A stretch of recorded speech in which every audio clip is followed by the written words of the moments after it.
Welcome to Let's Talk Automotive, ladies and gentlemen. This is Season 6, Episode 69. Can you believe that, Peter Viljoen? Yo, it's been a long time coming, I must say, and I felt that we stopped one episode short last year, almost 2 years ago now. 2 years ago. We've been busy, and we're going to discuss that in tonight's episode.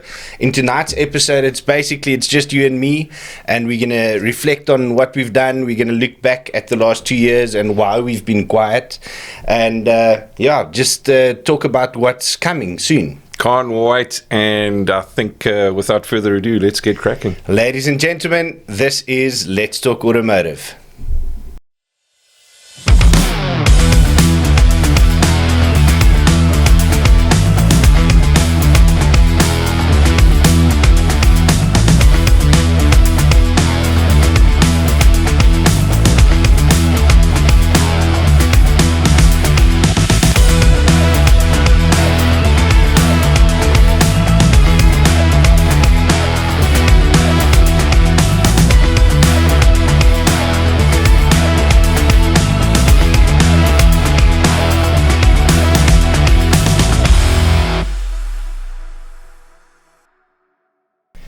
Okay, so Peter Viljoen, 2 years, eh?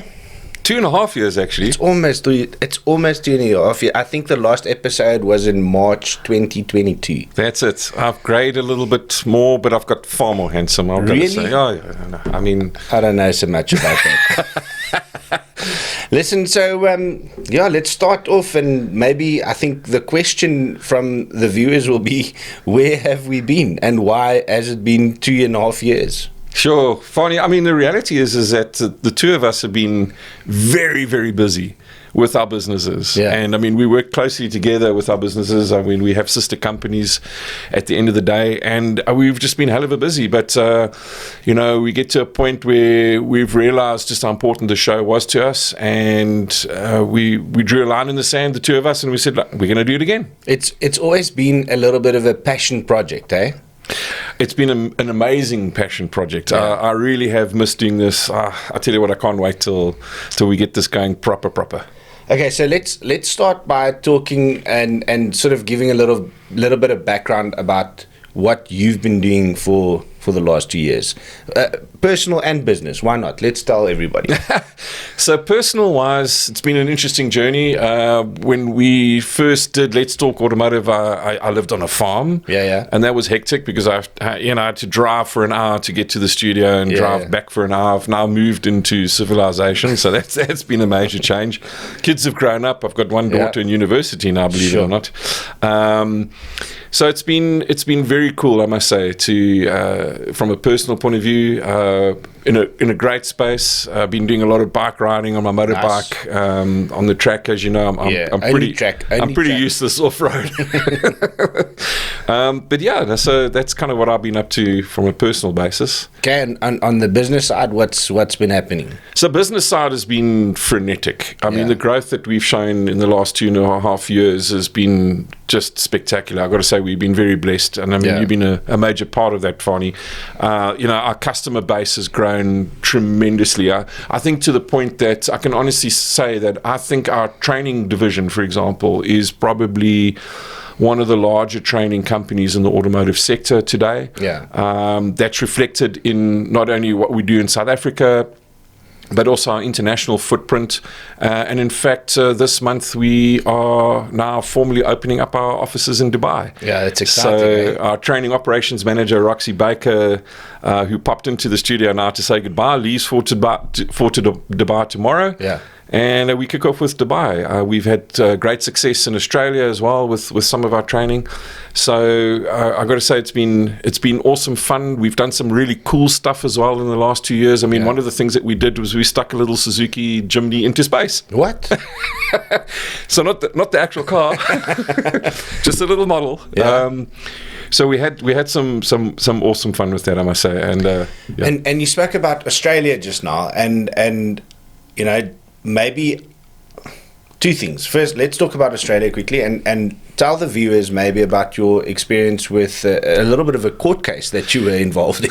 Yeah, this was very interesting. One of the business models that's being adopted around the world is the agency model, and maybe we'll have a whole episode on that going down the line. It's a really interesting business model. But one of the manufacturers in Australia, I'm not going to mention them, but I'll give you a hint. They're German. They invented the car, and they're also mentioned in the Bible.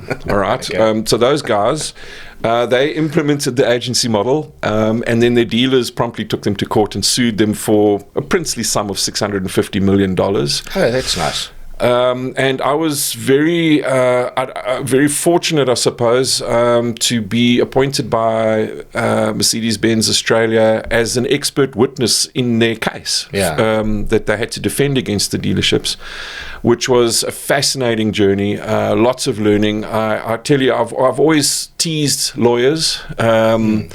But I got to say that my experience with the barristers, as I call them in Australia, was just nothing short of sensational. I realised just how hard these people work and the detail that they apply, and the lessons learned from that were fantastic. And at the end of the day, we won.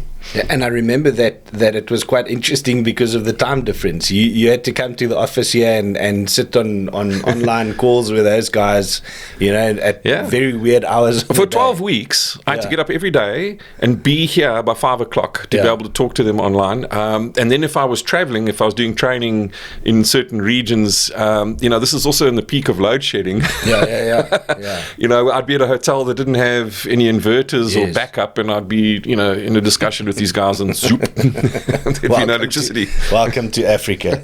Yeah, it's been interesting. The last 2 years on my side, again, same story. The FS Media side and the growth that we've experienced is we've absolutely just been blessed with business.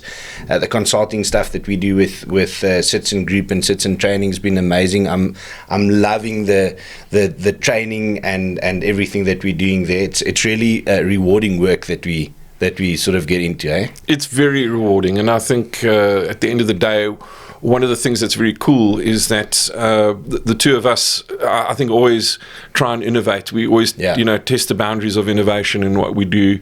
And it culminates in things like us having our own studio and some of the studio-based training that we do as well, which we do internationally. And we kind of give it a whole TV feel to it as well. So there's always two of us that are training, two facilitators. So we kind of make it more of a TV show than training. Sure. So it's been phenomenal. Yeah. And it's been a great ride with you, Fani, I've got to say. And then obviously on the Footbag Diary side of things, we've been traveling all over Southern Africa with Footbag Diaries, and 2023 was not my best year on a motorcycle, to be very honest.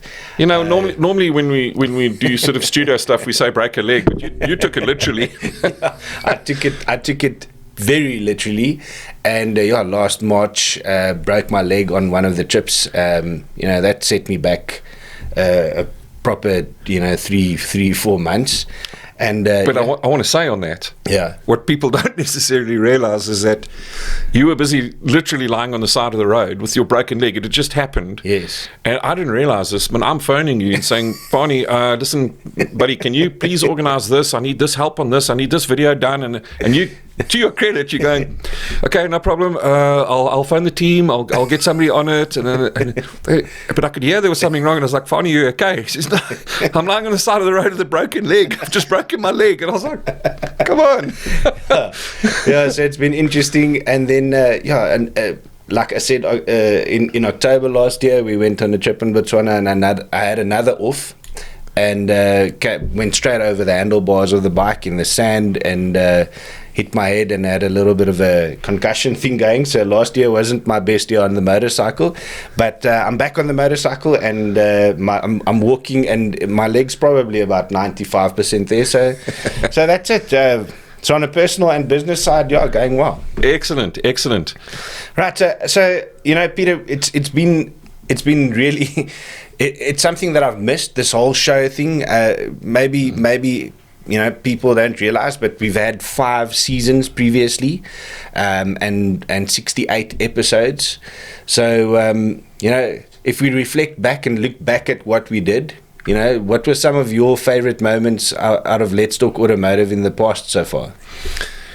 There's been a few, and in fact, some of them are even related. They're related to Let's Talk Automotive, but they're also outside of Let's Talk Automotive, because the reality is that this has given us an unbelievable platform, and that platform is extended internationally. So we've been interviewed by 2 separate international podcasts, one in Australia and, of course, Michael Cirillo in America. Yeah. And I mean, for those of you that don't know, Michael Cirillo also interviews the likes of Gary Vaynerchuk and Grant Cardone. Yeah. So, you know, we had quite big shoes to fill. And these two oaks from South Africa that nobody knows. But it was very cool for us, because I think the reality that sort of dawned on me with that interview was that we can be extremely proud as South Africans, especially with our knowledge of the motor industry and the way that our industry operates. We actually are, in many respects, world leaders. For sure. So that came out from that. But in terms of the actual show itself, I think, you know, our experiences with Terence Marsh and the Redline team. Yeah, and especially that review that we did on the Revo when they just built that. 100%. And I mean, the reality is that, again, this is international standards. In fact, beyond international standards. Terence and the team are having huge success in selling their vehicles overseas. They've sold lots around the world, and in fact this week I saw on Facebook that they made their first sale to the UK. That's amazing. So an incredible success story. I mean, you must remember that these vehicles are sort of 7.5-8 million rand a pop. So they're beyond a Ferrari and a Lamborghini type of pricing. So the success that they're enjoying is well deserved, and makes me extremely proud to have been part of that in that interview. I enjoy the outside broadcasts. We did 2 that stood out for me. The one was the Jaguar Land Rover experience. Yes. We had a lot of fun with that. I got very sunburnt, but nonetheless, we had some very cool fun with that. Yeah. And then we also did the outside broadcast at Triumph Motorcycles. Yes. And I was saying to you earlier that for some odd reason I was incredibly nervous about that one. I don't know why, but ultimately, what an incredible experience. And then, you know, we've had a lot of guests on the show as well. Yeah. And all of them were awesome. But if I have to pick one, I've got to say that Peach van Pletzen was my favorite. Yeah. And he even asked you to Valblay, no? Yeah. Still, right? Yeah, that was cool. And then on the review side, yes, we reviewed some flippin' cool cars. Obviously, for me, the highlight was the Tesla Model X. Yeah, in Quebec. Yeah, wherever that is. The Model X was amazing. At that stage, it was the only Tesla in the country. Yeah. We flew down for one day just to go and do a review on that car, and flew back the same day. But yeah, just some of the features on that car. Where in your life have you had a car with fart mode? I mean, it is typical Elon Musk. Yeah. People underestimate, I think, the sense of humor that Elon Musk has. Yeah. I mean, he's got what's his other mode when you activate to go 0 to 100? It's got the ludicrous mode. The ludicrous mode. Yeah, and it said on the screen, "Are you sure you want to activate ludicrous mode, or do you want to phone your mommy?" Yeah. I mean, honestly, who does that? No one. It's flipping amazing. And that's why I get a bit tense when people try and undermine what he's doing. I think he's an incredible character in the industry, and we had a lot of fun with that car. It blew our minds, so definitely. 2 other cars that stood out for me in the reviews, Land Rover Defender made a huge sort of impression on me. Just by Kayla, my youngest daughter, she's decided that's the car for her. Yep. So I don't know how I'm going to get the money to buy her first car. So that one stood out for me. And then and a dark horse. Yeah. A Peugeot 2008. Oh, you can't say 008, Fanny. MI6 is going to come after your ass. All right, it's 2008. Okay. Right. No, they're very strict about it. Very strict about it. So it's a 2008. It was a great car, wasn't it? Yeah. I think that represented, and we said it in the review, that represented, I think, the relaunch of Peugeot. Yeah. And it's certainly, look, they've always made beautiful cars. Yes. I think that it's quite sad that people undermine their brand equity because it's French. I don't think people realize just how many motors Peugeot supply to the motor industry. They'd be blushing if they knew what car they were driving that had Peugeot motors. But it was a phenomenal vehicle, and actually, just by the way, that was such an impactful review that my wife went and bought a Peugeot recently. Yeah, so she's thoroughly enjoying. She's got a 208. Okay. And what a phenomenal car. Yeah. Yeah, so that's sort of, if I look back at the show, some of the highlights, there was many highlights. There's actually too many to mention. I'm looking forward to the future, although we've decided to change the format of the show a little bit. Just unfortunately because of time. You know, back then we had a show on a season on a weekly basis, and we broadcast the show live. This year this season we might change things up a little bit.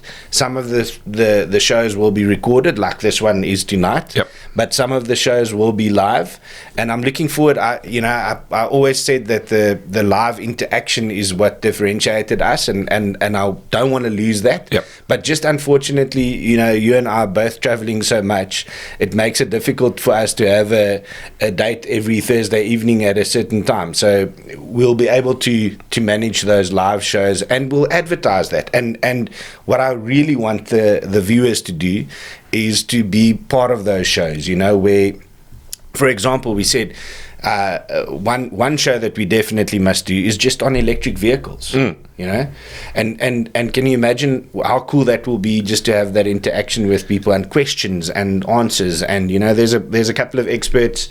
You're definitely one of those experts that we can talk to and explore that a little bit. And I think we need to test the boundaries of controversy as well. I think electric vehicles is a controversial topic, especially in South Africa. But you know, we've got different views on that, and how, in some senses, electric vehicles actually will work in South Africa despite load shedding. Yeah. We can talk about all those kind of things. We can demystify electric vehicles, and we can also, I think, importantly, I think make the statement that a lot of people think that electric vehicles are the alpha and the omega and the only solution, but they're not. There's some other unbelievable designs and concepts and innovations that are coming through that will also provide us with green solutions as well. So I think there's very exciting stuff coming along with electric vehicles.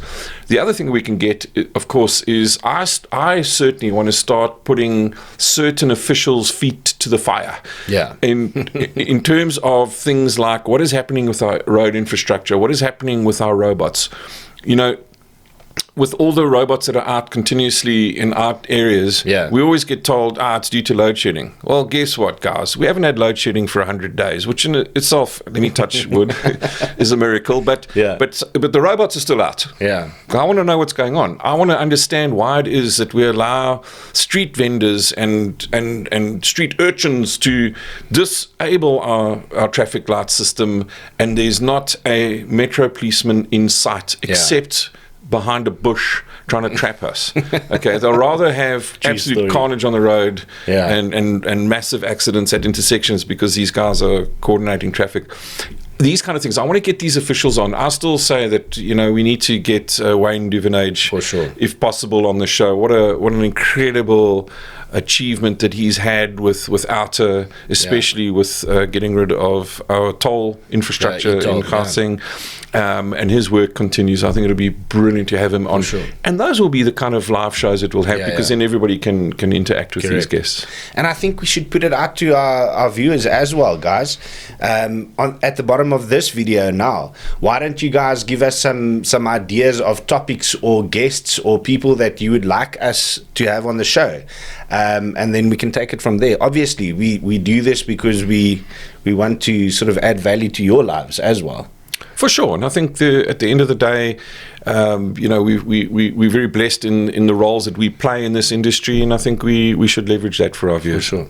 All right, so looking forward, we've already said that we're not going to be as probably consistent as we used to be, so it might not be every Thursday evening like we used to do, and it might not be live every time, but what can we expect from Let's Talk Automotive going forward? I think we've got to retain some of the fan favorites. Yeah. You know, and we've had some robust debates about this, especially from a time point of view. Certainly one of the things that everybody found popular was our segment on how things work. Yeah. Initially, I was a little bit hesitant to do it because in the past, doing that segment largely involved me balancing my cell phone in my office on a table and a chair and some books, and using my laptop as a teleprompter, and using construction lights as my lighting and getting it all wrong, and having a little mobile green screen, and then everything collapsing and falling, and my phone ringing, and a staff member coming in and knocking in my door. It's messy, but I mean, we've built a studio here at our offices, so it's uber convenient for us now. We've got our green screen set up, we've got our cameras, we've got everything we need. I think in fact, we are actually starting development on a second studio now, just because of the sort of load work that we have in this studio. Can you believe it? I mean, you know, we built the studio in blind faith, with not a single sort of idea in mind about, or certainly no customers that they're going to take it up. We just knew for sure that if we built the studio, the customers would come. They have. The amount of work that we're doing on training, for example, you know, because we do it together, the amount of training that we're doing is insane from the studio, and our customers' demand is so great. We're building a second studio, and I tell you what, it won't be long, we'll have a third studio. Lots to look forward to. Right, Pete, so tonight we don't have all the segments, and you've now mentioned How Things Work will definitely be one of the ones that we do.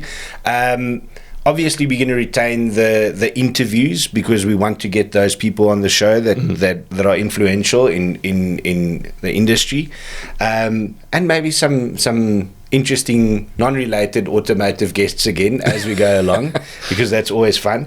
But then the other one segment that really is, you know, I don't know when last you went to go check, but we've got some reviews on cars that's gone well past 150,000 views. And that's organic growth. That's the incredible part. It's not like you boosted it or anything. I definitely believe there's a space for us to do some selective reviews. Yes. I don't think we should go down the road of doing reviews on every single vehicle in the country. It's boring to a certain extent if we do arbitrary vehicles. But I think we can be selective about the reviews that we do, and we can make it very engaging for the viewers. Lekker. Okay, so that's what we have for you guys, and that's what you have to look forward to. So we're going to have interviews, we're going to have reviews, and How Things Work. All right, Peter, so 2.5 years have passed. One of the interesting things that happened when we were in the planning phase of getting season 6 up and running again is we looked back at a lot of the stuff that happened on the show, some of the predictions that we made. We know we started the show while we were in lockdown. While hard lockdown, I remember that. That's when we started the show. So from there and throughout lockdown and COVID and all the weird things that happened in the world, we made some predictions on the show. We did indeed. Yeah.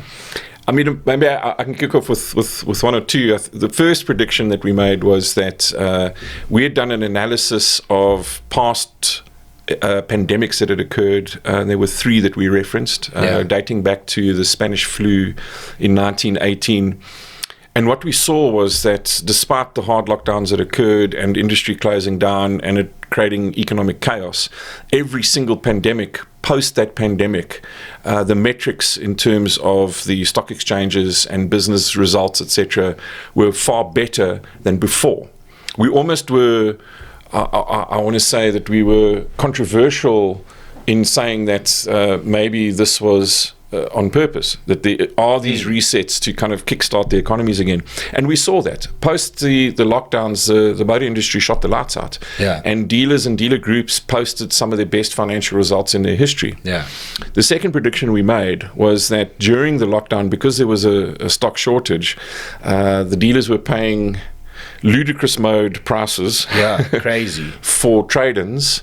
And, you know, well before we were warning everybody to come back on that a little bit, because otherwise, as quickly as the lockdowns happened, the stock would be replenished and the manufacturers were going to make up for lost time. Yes. And the dealers would be caught with stock that owed them at the wrong price. Yeah. And certainly that happened. We saw a lot of dealers take a lot of pain over that. And there still are. There are still some vehicles that are stuck around from those days. For sure. And just to give the viewers a sort of indication of how ludicrous the used car market actually went, and I'm just going to use Toyota as an example. For those who don't understand, we've got a trade-in price and we've got a retail price. So whenever you want to go to a dealership and trade in your vehicle, they offer you a trade-in price, and they take things into consideration like reconditioning and market-related value and volumes in the market and all sorts of stuff, where they come up with this price that they're going to offer you.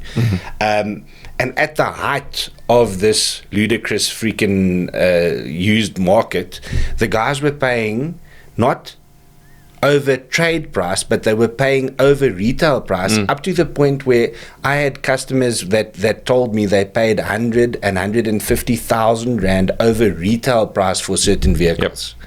Yep. So that was the demand and that was the going rate. And then 2-3 months later, after this bubble burst, they were paying 100 behind trade. Yeah. Okay, so that's 200,000-400,000 rand swings in one specific type of vehicle in the space of a couple of months. To the point that we actually, in our data analytics, because we obviously analyze the industry and all the metrics that go behind that, we cut out COVID. Yeah. Because the numbers behind there were just so silly. Yeah. That it was skewing all of our data. Yeah. But yeah, it's very, very turbulent times. Of course, we also had some of the issues when it came to things like our shortage of semiconductors and our microchips. That's largely been resolved, except that those same microchips are now being used for the transformers that are powering AI. Yeah. So now we've got an even bigger challenge than perhaps COVID presented, because AI, as we know, is going crazy and they need those microchips. So we are seeing companies and countries, on a mad scramble to start producing more semiconductor production, which is not easy because there's only a handful that can do it. So maybe there's going to be a little bit of a stock shortage again, Fani, or certainly a feature shortage. Yeah. And then one of the last things that maybe I want to discuss that happened over the past 2 years while we were off air, sales trends and maybe the invasion, if I can call it that, into South Africa with new brands and new models. Let's maybe just have a chat about that. What do you see happening? So I remember one of my favorite adverts from a few years ago, and you'll remember this from your days with FCA, was for the Fiat 500X. Yeah. And there were these American guys in their town, and the guy was on the lookout, and he saw these horses approaching with these soldiers, and he was going, the British are coming, the British are coming. And then he looked again, and he went, wait, it's the Italians. And it was the onslaught of Fiat into America. Very clever advert, by the way. And I think, we need to kind of revise that advert and go, it's not the Italians, it's the Chinese. The Chinese are coming. So and they've arrived with a big bang. Boy, have they arrived. And I think there was, once again, and I'm certainly guilty of this, I think there was a high degree of arrogance perhaps about the quality of the Chinese product, despite the history of perhaps the Japanese products. When they first came in, everybody also thought they were rubbish. And we know where the Japanese products are today. One of the things that we've seen in the last 2.5 years is a huge evolution at a massive rate of the quality of products from the Chinese brands. And at the moment, we've got a mix still. I think we've still got some iffy Chinese brands. We've got some really solid brands. And, if we look at the trade-in values of some of these Chinese brands, they've really started to recover to normal levels of their other competitors, their German counterparts. And again, we're exposed to some of the new Chinese brands that haven't launched yet officially in South Africa. And I've seen some of their product, and I've got to say, wow. Yeah. These are genuinely proper vehicles. And I think the reality is that, again, we're going to have another reset. We're going to have a real challenge on our hands for the established brands if they don't keep their eye on the ball, because these new Chinese products are seriously good. So I think there's going to be a shift in the market, no doubt, and I think there will be some blood spilt. Yeah, it's been sad, and it's been very interesting to watch what's happened over the past couple of like 4-5 years. We've seen some of the big brands taking huge strain, the sales numbers are not even close to where they used to be 5 years ago. So yeah, this and yeah, I think there's a much larger sort of options available for customers now, and I think we are getting to that stage now where the first guys that came into the country are now starting to prove themselves. Yes, that's true, but I also think that the new entrants coming in are just phenomenal. Yeah. I think it's the traditional players have got a decision to make. Yeah. They can either stick to their guns and go out of business, or they can realize what the market dynamics are and make adjustments in their strategic options that they've got. But what is it? I think that the biggest difference for us in these options available is price, right? So we've come to a point where our traditional options cars are now R1 million and more, and now somebody else is coming in at half that price. Yeah. Why is there such a big difference in price? I think there's two reasons potentially for, and I don't want to label the Chinese brands under this umbrella. I think there's other European brands that could potentially fall into this. When a car's cheap, relatively speaking, there's two potential reasons for that. The first is that they're simply using inferior production techniques and inferior quality materials, etc., and perhaps are very light on specifications. Yeah. But there's also some examples of where there's phenomenal product that are packed with features that are really brilliantly built. And the only way that they are able to be priced the way they are is because they've taken a strategic decision to enter the market with a loss leader. In other words, they're prepared to spend money, taking losses to gain and buy market share. And we've seen this actually with some of the Chinese manufacturers where they came in with very aggressive pricing, they solidified themselves in the segment, and then they've started to push up pricing. And so there will be a natural reset. Yeah. I think it's just how long can the traditional brands ride out the storm of the Chinese coming in with this aggressive pricing policy. But even the Chinese will have to reset. It still costs them the same amount of dollars per kilogram of steel to produce. It still costs them the same to ship it out. So it depends on how aggressive the Chinese brands are in terms of keeping the pricing where they are, but they've also got to make money. I'll tell you what, though, there is one concern that I do have with the Chinese brands from a price point of view, where we just are never going to get close to it. And that's the philosophy, and I've read an article recently on this, of some of the Chinese sectors having a 996 philosophy. Okay. Now, 996 means they work from, believe it or not, 9 in the morning till 9 at night, 6 days a week. Wow. And one of the Chinese manufacturers took that to another level, and they made it an 896. You start at 8 o'clock in the morning, you work until 9 o'clock at night, 6 days a week. Now, is that sustainable? I don't know. Probably not. I think a lot of people burn out doing that. We know the studies show that there's a dramatic drop in innovation and creativity and productivity and all those good things, and especially burnout. But at the end of the day, the Chinese have got such a big population with a large portion of those being unemployed that they're just recirculating those or recycling those employees. So I'm incredibly nervous about that, because there's no ways that in a structure that we have in our economies that we can possibly introduce those kind of numbers. I certainly wouldn't work that. Forget it. Right. So I think sort of to to wrap up this first sort of comeback episode, because this isn't a fully fledged. This is sort of like a teaser. Yeah, pretty much. We want to tell them where we were and what we did, and sort of what's there to look forward to. But maybe the one thing that I would like to discuss quickly is when COVID hit and we were in lockdowns and everything. People thought that this whole new digital revolution would happen, right?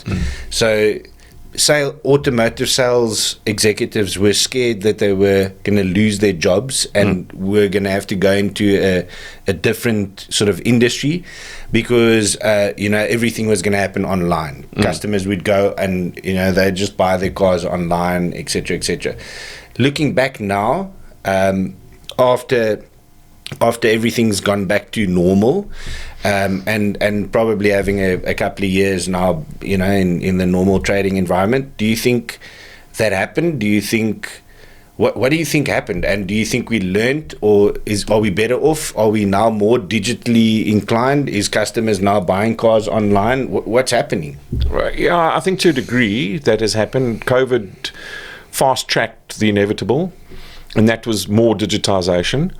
But we also realized that when the mandates ended, people flooded back to the retail outlets, whether it was in shopping centers, and they flooded back to dealerships, which showed us once again that as a matter of humanity, at the end of the day, most of us want to deal with humans.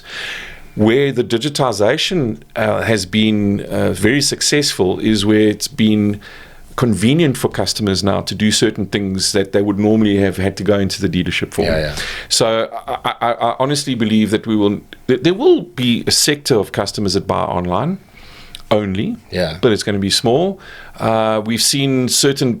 I think what's interesting though is it gives us opportunity for new business models. So now we can have dealerships without brick and mortar, for example, that are hosted wholly online. But at the end of the day, there's still going to be a point where there's a customer interaction. Certainly the convenience factor, as I said. I just think that there will be a happy balance with this. My concern is beyond the digitization of the sales process, Fani. My concern, not my concern, but my interest, my questioning comes in with artificial intelligence. And just how deep down the rabbit hole we can go with that, and how that's assisting both customers and retailers alike. And I think that's going to be the next big industrial revolution is with AI. I think we're going to probably, because you and I have both invested a lot of time and effort into artificial intelligence and how to apply it to business and to our sector. So I think we'll probably have a dedicated episode on that. For sure. Coming soon. But sort of, Pete, I think that sort of brings us to the end of this first episode of Let's Talk Automotive. 100%. I think realistically, we've printed out pages and pages of potential topics we could carry on for hours. But I think we've piqued people's interest enough and whet their appetites enough, and it would be awesome to get their feedback in terms of what they would like to see on the show, and we'll be happy to oblige. Well, I've got episode 70 lined up, so we'll have the guys from Suzuki joining us for a nice interview, and I really, really look forward to this because, wow, that's been a success story of note.